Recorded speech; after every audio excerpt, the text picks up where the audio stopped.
Hi everyone. So I'm back outside again because it's so beautiful outside. Hope you guys get out today to play. Let's read another chapter of The Wonderful Wizard of Oz. Oh my goodness, we're on chapter 18. And this one is called Away to the South. Oh no, the Tin Woodman is crying. He's gonna rest and not be able to move. All right, so remember in the last chapter, the Wonderful Wizard of Oz left in a hot air balloon, and Dorothy was supposed to go with him, but she went to find Toto, and she wasn't able to get onto the balloon in time, so she's still in the Emerald City. All right, so open up those imaginations and ears, sit back and relax, and here is chapter 18, Away to the South. Dorothy wept bitterly at the passing of her hope to get home to Kansas again. But when she thought it all over, she was glad she had not gone up in a balloon. And she also felt sorry at losing Oz, and so did her companions. The Tin Woodman came to her and said, "Truly I should be ungrateful if I failed to mourn for the man who gave me my lovely heart. I should like to cry a little because Oz is gone. If you will kindly wipe away my tears so that I shall not rust." "With pleasure," she answered. There's a picture of the Scarecrow and Toto.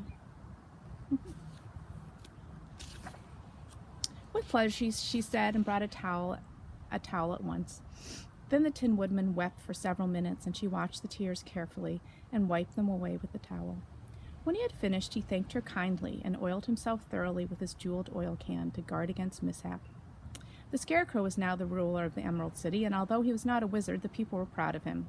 For, they said, there's not another city in all the world that is ruled by a stuffed man. And so, far as they knew, they were quite right. The morning after the balloon had gone up with Oz, the four travelers met in the throne room and talked matters over. The Scarecrow sat in the big throne, and the others stood respectfully before him. "We are not so unlucky," said the new ruler, "for this palace and the Emerald City belong to us, and we can do just as we please. When I remembered that a short time ago I was up on a pole in a farmer's cornfield, and that I am now the ruler of this beautiful city, I am quite satisfied with my lot." "I also," said the Tin Woodman, "am well pleased with my new heart, and really, that was the only thing I wished in all the world. For my part, I'm contented knowing I am as brave as any beast that ever lived, if not braver," said the Lion modestly.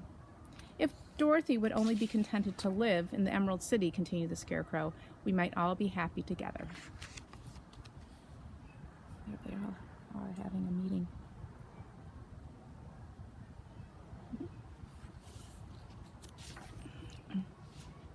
"But I don't want to live here," cried Dorothy. "I want to go to Kansas and live with Aunt Em and Uncle Henry." "Well, then, what can be done?" inquired the Woodman. The Scarecrow decided to think, and he thought so hard that the pins and needles began to stick out of his brains. Finally, he said, "Why not call the Winged Monkeys and ask them to carry you over the desert?" "I never thought of that," said Dorothy joyfully. "It's just the thing. I'll go at once for the golden cap." When she brought it into the throne room, she spoke the magic words, and soon the band of winged monkeys flew in through an open window and stood beside her. "This is the second time you have called us," said the Monkey King, bowing before the little girl. "What do you wish?" "I want you to fly with me to Kansas," said Dorothy. But the Monkey King shook his head. "That cannot be done," he said. "We belong to this country alone and cannot leave it. There has never been a winged monkey in Kansas yet, and I suppose there never will be, for they don't belong there. We shall be glad to serve you in any other way in our power, but we cannot cross the desert. Goodbye." And with another bow, the Monkey King spread his wings and flew away through the window, followed by all his band. Dorothy was almost ready to cry with disappointment. "I have wasted the charm of the golden cap to no purpose," she said, "for the winged monkeys cannot help me." "It is certainly too bad," said the tender-hearted Woodman. The Scarecrow was thinking again, and his head bulged out so horribly that Dorothy feared it would burst. "Let us call in the soldier with the green whiskers," he said, "and ask his advice." So the soldier was summoned and entered the throne room timidly, for while Oz was alive, he never was allowed to come further than the door. "This little girl," said the Scarecrow to the soldier, "wishes to cross the desert. How can she do so?" "I cannot tell," answered the soldier, "for nobody has ever crossed the desert unless it is Oz himself." "Is there no one who can help me?" asked Dorothy earnestly. "Glinda might," he suggested. "Who is Glinda?" inquired the Scarecrow. "The Witch of the South. She is the most powerful of all the witches and rules over the Quadlings. Besides, her castle stands on the edge of the desert, so she may know a way to cross it. Glinda is a good witch, isn't she?" asked the child. The Quadlings think she is good, said the soldier, and she is kind to everyone. I have heard that Glinda is a beautiful woman who knows how to keep young in spite of the many years she has lived. How can I get to her castle? Asked Dorothy.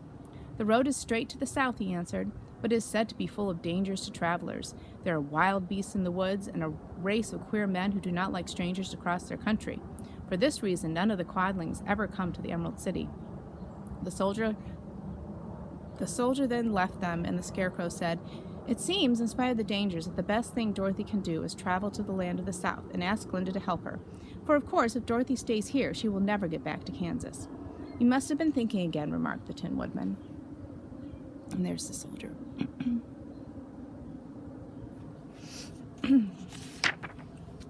I have, said the Scarecrow.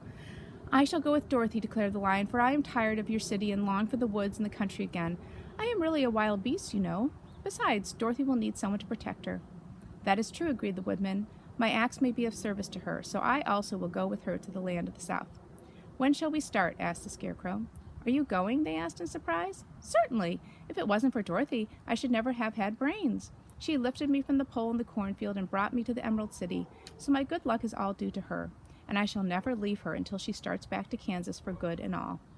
Thank you, said Dorothy gratefully. You are all very kind to me, but I should like to start as soon as possible. We shall go tomorrow morning, returned the Scarecrow. So now let us all get ready, for it will be a long journey. And there's the golden cap that she uses to call the monkeys. All right, everyone, that was the end of chapter 18. Tomorrow's chapter 19, attacked by the fighting trees. That sounds exciting. All right, I will see you tomorrow.